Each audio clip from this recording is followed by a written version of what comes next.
கர்த்தருடைய பரிசுத்த நாமம் மகிமைப்படுவதாக. பாவிகளை நேசிக்கும் பரிசுத்தர். மத்தேயு 9:13 நீதிமான்களை அல்ல பாவிகளையே மனம் திரும்புகிறதற்கு அழைக்க வந்தேன் என்றார். மேற்கண்ட வசனத்தின் மேன்மையை பாருங்கள்.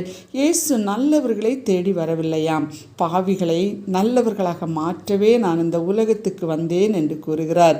இதுதான் இறை பாசம். இந்த உலகில் வாழும் அனைவருமே நல்லவர்களை, பணபலம் படைத்தவர்களை, மேன்மை உள்ளவர்களை, அழகுள்ளவர்களை தேடி போகிறார்கள்.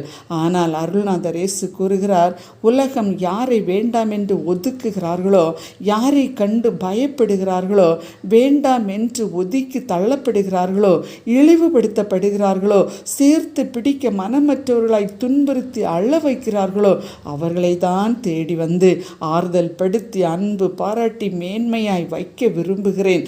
காரணம், நீதிமான்களுக்காக தன்னையே தாழ்த்தி ஒப்பு கொடுத்து தரித்திரராய் ஏழை மனுவாய் கொட்டியை தெரிந்து கொண்டார்.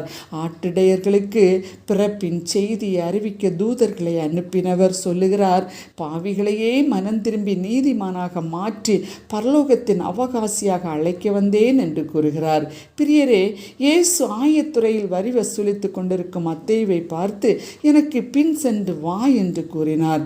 உடனே இயேசுவுக்கு பின் சென்றான். மாத்திரமல்ல, மத்தேயுவின் வீட்டிலே விருந்துண்டார் என்று பார்க்கிறோம். இக்காட்சியை பரிசேயர் கண்டு சீஷர்களிடம், ஏன் உங்கள் குரு வரி வசூலிப்பவர் வீட்டில் விருந்துண்கிறார் என்று கேட்டார்கள். அதற்கு இயேசுவே பதில் கூறுகிறார், ஆரோக்கியமானவர்களுக்கு மருத்துவர் தேவையில்லை, நோயாளிகளுக்குத்தான் மருத்துவர் தேவை. எனவே நல்லவர்களை அல்ல பாவம் செய்கிறவர்களை அழைக்க வந்தேன் என்கிறார்.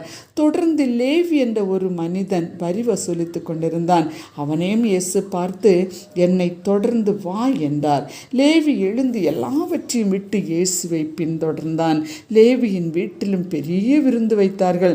அவன் வீட்டில் வரி வசூலிப்பவர்கள் பலரும் வந்திருந்தார்கள். இயேசுவும் அவர்களோடு பந்தி இருந்தார். பரிசேயரும் வேத பாருங்க இயேசுவிடத்தில், நீங்கள் தீய மக்களோடு சேர்ந்து உண்பதும் குடிப்பதும் ஏன் என்கிறார்கள். தீயவர்கள் மனதையும் வாழ்க்கையையும் மாற்றவே வந்தேன் என்கிறார். யாருக்கும் வேண்டாத உதவாத நன்மை பரலோக வாழ்வில் வைக்கும் இயேசு வந்தார். நாம் நமது வாழ்வை அவரிடத்தில் ஒப்புக் கொடுப்போமா?